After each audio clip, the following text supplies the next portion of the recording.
I'm Megan, and I'd like to welcome you to Death Valley Ranch, a little bit better known as Scotty's Castle. And the story of this place is really the story of the three people who were mainly responsible for building this house. That would be Walter Scott, Death Valley Scotty, and Albert Johnson and Bessie Johnson of Chicago.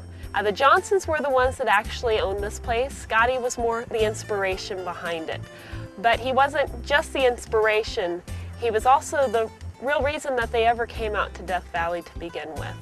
Scotty had played a lot of roles in his life. He was a showman, he was a con man, and later on he was a friend. Scotty, shortly after leaving the Wild West show, started claiming that he had a gold mine out here in Death Valley, and he looked for investors in that mine.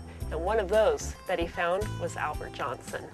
Albert Johnson grew up in Ohio and went to Cornell University, where he studied engineering and also met his wife Bessie. And he worked for a couple years as a mining engineer before getting in a train wreck where he broke his back. Albert Johnson became the president of the National Life Insurance Company, taking that desk job on his doctor's advice. That's where the money to build this castle really came from, not from that gold mine Scotty said it did. After a couple years of sending Scotty money, Albert Johnson started getting a bit suspicious about what was happening to all that money he was sending out here, and he decided to come out here to Death Valley and investigate that gold mine himself.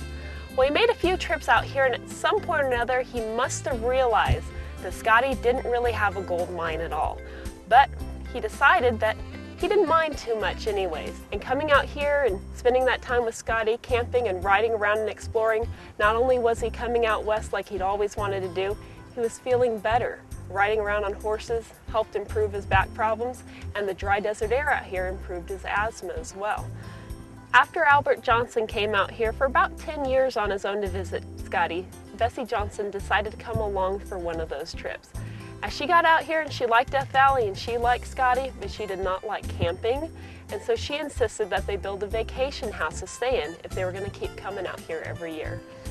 This is what she got. Not only did Bessie Johnson want something built out here, she's also the one who wanted it built in the Spanish-style architecture, just like Stanford that she'd gone to for a couple of years. The Johnsons were far from the first people to come out and use this area.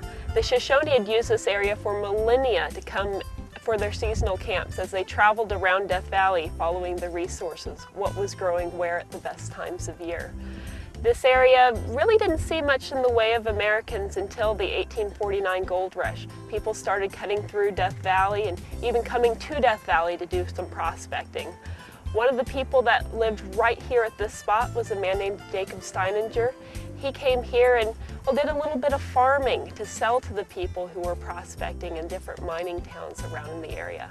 And it's him that the Johnsons bought this land from. The Johnsons started building the castle in 1922, and they didn't have to go as far as you might expect to find the workmen and the materials to build this castle with. They hired a lot of Shoshone to do the labor of the castle and brought in craftsmen from the Los Angeles area to do the rest.